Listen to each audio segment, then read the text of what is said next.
Hello, I thought I'd go for a fringe today. Hooray!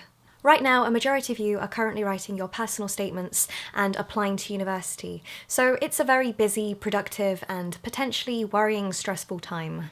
The deadlines are coming on so fast, and January is closer than you think.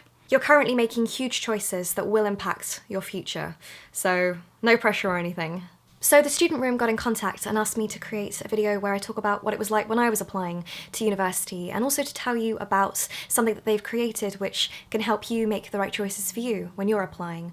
And it's called UniMatch, and I will talk about that a bit later in the video. So yes, that part is sponsored. But right now, let's talk about my past, my anecdotes.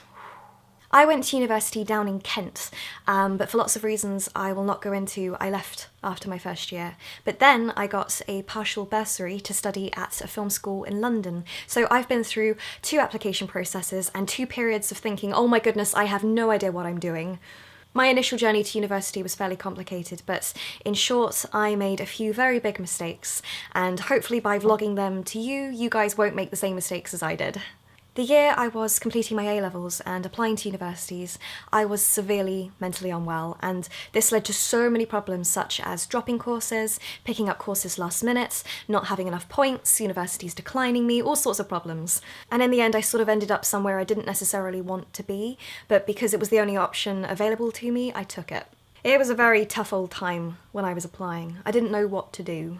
Going through my mental health problems was not a mistake because life happens, but I won't deny that because that happened, it then had a knock-on effect of lots of things that I then went through over the next couple of years. So as a side note here, I'd say if you're someone that is struggling, regardless of where you are in your life, speak to someone. Talk to your friends, your tutors, go to your doctor for help. The sooner you reach out, the sooner things can go on the path to getting better.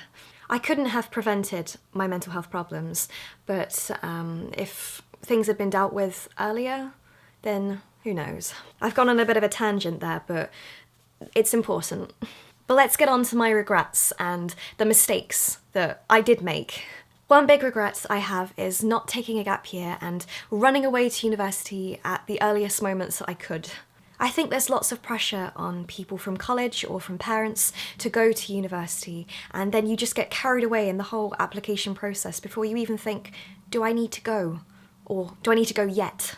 If you're not sure whether you need to go to university or you don't know what to study at university, taking that year out can allow you to really process and research all the different options available to you, so you have more time to reach the outcome that you want and need. It's better to go to university when you're ready and happy and sure of the pathway you wish to follow, rather than find yourself 2-3 years into a course and life that you have no interest in and don't feel you can complete. I've been in that position and it's a horrible place to be.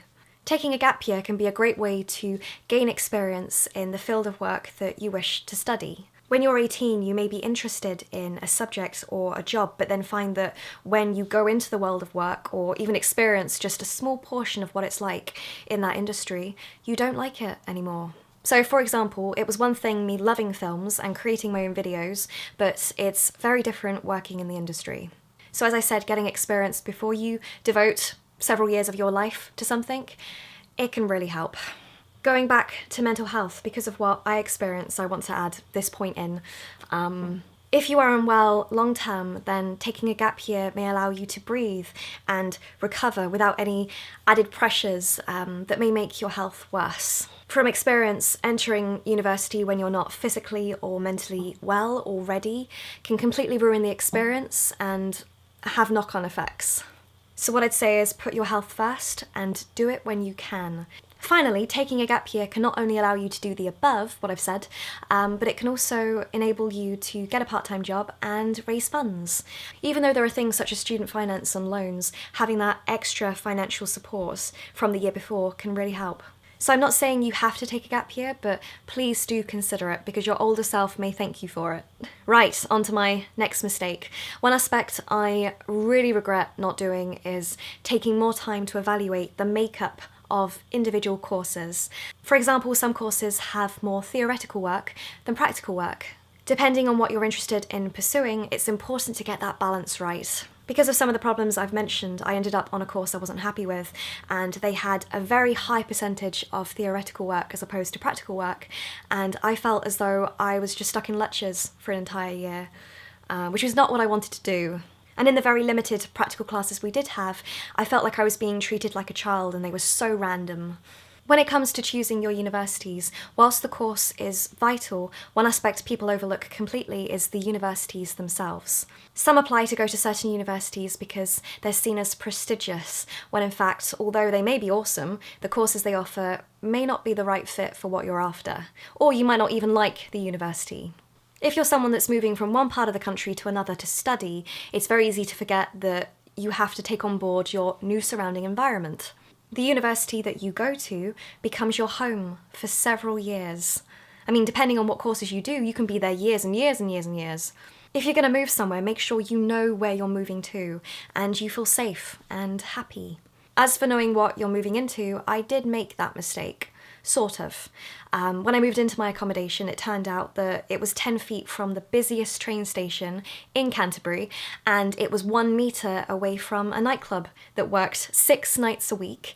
And although it closed at 2 o'clock in the morning, we had drunks and police literally on our doorstep till 4 a.m. And we had very poorly insulated buildings and cracks in the windows, which meant that the noise came right the way through.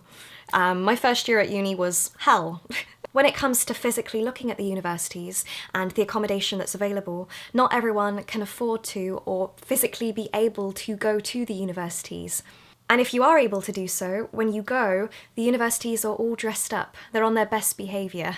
It's one thing looking at universities and accommodations on showcase days, it's another thing seeing them in action. For example, we overlooked that nightclub that was next to the accommodation because during the day it looked like a closed down warehouse. It was only at night that all the signs came out and the windows opened and you could see it for what it was. So the week I moved in, it was a huge shock. I didn't sleep for weeks. Sometimes hearing from previous students can really impact your decisions on where you go and stuff like that, and that's where the Student Room Unimatch tool comes in. Drumroll please. So if you don't know what the Student Room is, it's a website designed to help students from the age of GCSE level and above with all aspects of education and getting through. I actually found the website when I was at college and writing my personal statement, so it helped me through university. So because it's helped me, I know it will help some of you, so that's why I'm doing this. I'm sharing my knowledge and hopefully it'll help. So the Student Room have now created a tool within their website called Unimatch, which is to help students find the universities and courses that are right for them. It helps you search for courses across the country, it takes into account your predicted grades, and distances from home, because that can be a big factor for some people. It also enables you to see previous students' reviews of universities and courses, which, as I said, can be helpful. Ultimately, it's a really helpful tool that allows you to cover so much ground in just one location, and of course it's a part of the Student Room, so makes it even better. The links to the Student Room and Unimatch are in the video description, so if you are someone that is struggling or needs help applying to university, then go and check them out. Seriously, it's so helpful. I wish the Unimatch existed when I was applying. I really do hope this video has been helpful, and again, links are all in the video description.